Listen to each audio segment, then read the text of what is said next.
What's up guys, welcome to Spare Change. Here on the channel, we do a lot of home theater equipment reviews and of course 4K Blu-ray reviews for the home theater and movie enthusiasts. So if you're new here, consider subscribing. In for a review today, we have Jurassic World on 4K Blu-ray.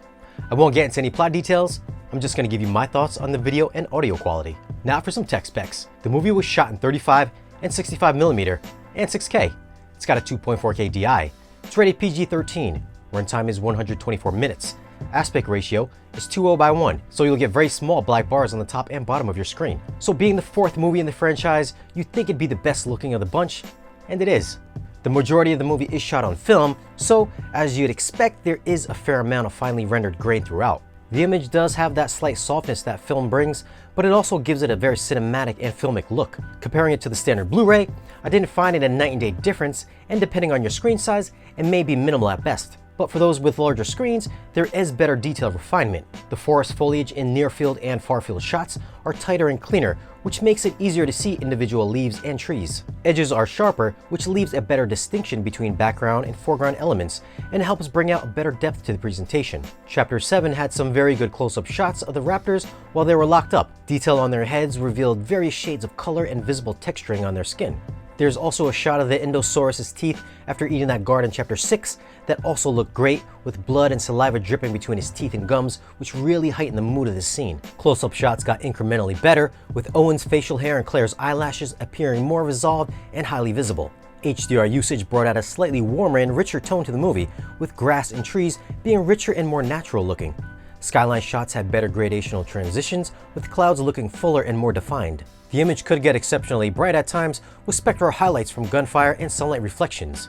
Chapter 15 sequence with Owen riding on the motorcycle next to the raptors looked clean, with bright white lights coming from the vehicles and cascading light coming from between the trees. The CGI here, however, is a bit questionable. Shadow detail here was also quite good, as grass and vines were still intact and didn't get lost in the darker environment. Black levels also went very deep and had excellent contrast.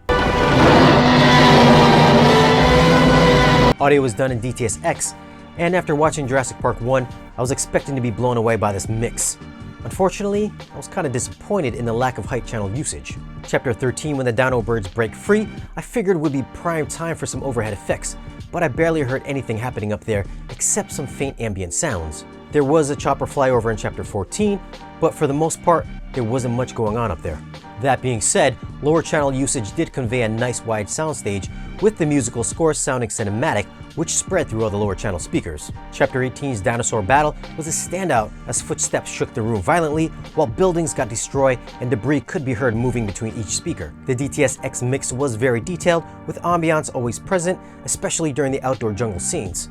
Bass response was demo material here and could go extremely low and hit very hard. This was the type of bass levels I was missing from the original Jurassic Park, so I'm glad we get it here. Dialogue was always solid and never got lost in any of the mayhem, so no issues there. So for audio, I'd have to go with an 8.5. If this was just a 7.1 mix, it'd have been reference material, but it's DTS-X and I barely heard anything coming from up top, so the immersion factor was really non-existent. For video quality, I'm going to go with an 8.5 as well. This is a cleaner looking disc than the 1080p version, with some wonderful HDR. It's shot on film, so there is a slight softness to it, as well as some very faint grain. It's not 4K crisp, but definitely worth getting over the regular version. I'll leave links to the collection below if you want to check prices or to pick it up.